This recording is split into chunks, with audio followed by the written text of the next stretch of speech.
नमस्कार। जय माँ गिरिजा। कल 21 अगस्त सोमवार को नाग पंचमी का पर्व है।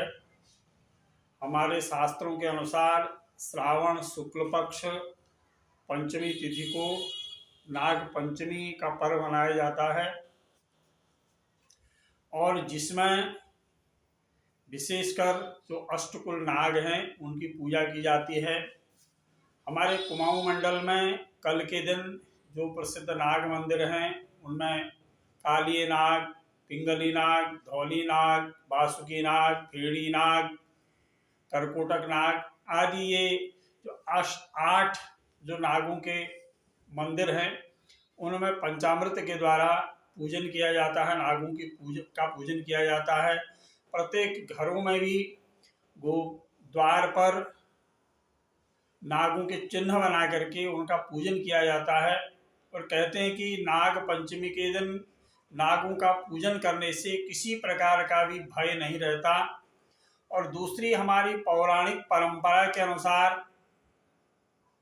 पूर्व काल से ही नाग जाति का संबंध मानव जाति से रहा है, यानी मनुष्यों ने नागों को भी देवता मान करके पूजा है। तो आज भी करकोटक आदि जो नाग हैं, वासुकी आदि नाग, उनकी पूजा इस धरा में की जाती है क्योंकि नागों को देवताओं का स्वरूप माना जाता है, देवता का रूप माना जाता है।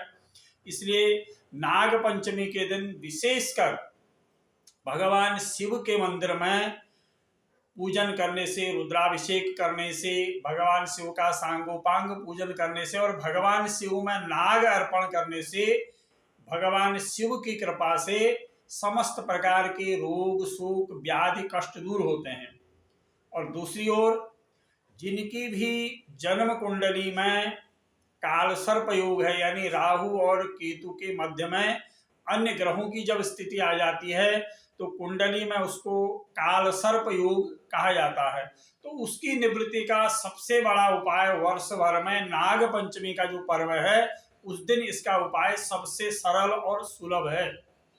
उसके लिए उपाय क्या करें? भगवान शिव के मंदिर में भगवान शिव का अभिषेक करें और नाग का जोड़ा चढ़ाएं और उसी में नमोस्तु सर्पेभ्यो जेके च पृथ्वी मनुये अंतरिक्षे दिवितेभ्यः सर्पेभ्यो नमः स्वाहा इस मंत्र से नागों का पूजन करें और पूजित नाग भगवान शिव को अर्पण करने से समस्त प्रकार के जो काल सर्प योग का अरिष्ट है वो दूर हो जाता है। और कुछ परंपराओं में उन पूजित नागों को जल में प्रवाहित कर दिया जाता है, लेकिन भगवान शिव सभी तत्वों के स्वामी हैं। भगवान शिव में कोई भी चीज अर्पण हो जाती है तो सारी अरिष्टों की निवृत्ति वहां पर हो जाती है। वंदे महाकाल महासुरेशम, क्योंकि भगवान महेश्वर महाकाल हैं, वो समस्त कष्टों को दूर करने वाले हैं।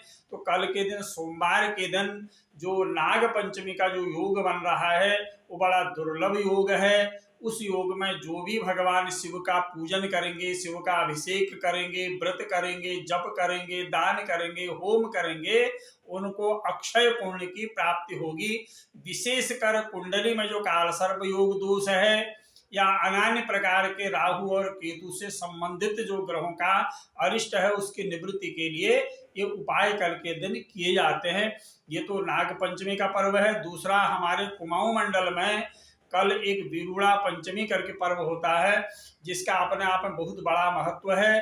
प्रायः वो भाद्रपद शुक्ल पक्ष या भाद्रपद कृष्ण पक्ष में वीरूड़ा पंचमी आती है। वीरूड़ा पंचमी के 3 दिन के बाद 2 दिन के बाद अमुक्ताभरण सप्तमी और 3 दिन के बाद दुर्वाष्टमी का पर्व आता है। तो जो वीरूड़ा पंचमी है, वीरूड़े कल के दिन भिगोए जाते हैं। 5 प्रकार के अन्नों को ताम्र पात्र में या मिट्टी के पात्र में घर के कोने में रख करके उस जल से अभिषिक्त करके उनको भिगोया जाता है, जिससे कि वो सप्तमी के दिन अंकुरित हो जाए। और सप्तमी के दिन फिर पूजन होता है, अमुक्ताभरण सप्तमी जिसको कहते हैं। तो इस बार ये श्रावण शुक्ल पक्ष, शुद्ध शुक्ल पक्ष में इसलिए आ रहा है क्योंकि अगस्त्योदय से पूर्व ही इस पर्व को मनाने की परंपरा है, शास्त्र इसकी अनुमति देता है। तो इस कारण वीरूड़ा पंचमी भी कल को होगी।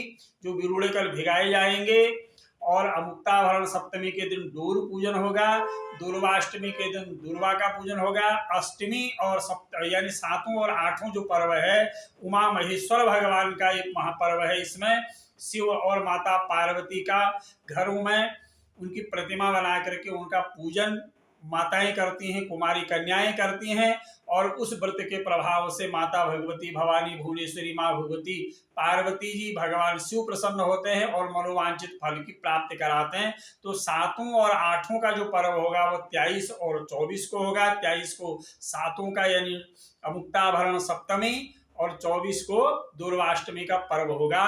तो कल दो पर्व हमारे हैं, नाग पंचमी और बिरुड़ा पंचमी। तो आप लोग अवश्य ही कल भगवान शिव का महापूजन करके शुभ फल की प्राप्ति करें। माँ गिरिजा और भगवान गिरिजेश्वर भगवान आप सबकी मनोकामनाओं को पूर्ण करें। और इसी प्रकार से मेरे इस वीडियो को आप लाइक करते रहें, देखते रहें, शेयर करते रहें, और जो भी आपको इस प्रकार की धार्मिक जिज्ञासाएं होंगी मैं अपने YouTube चैनल के माध्यम से आप लोगों को समय समय पर देता रहूँगा। जय माँ गिरिजा।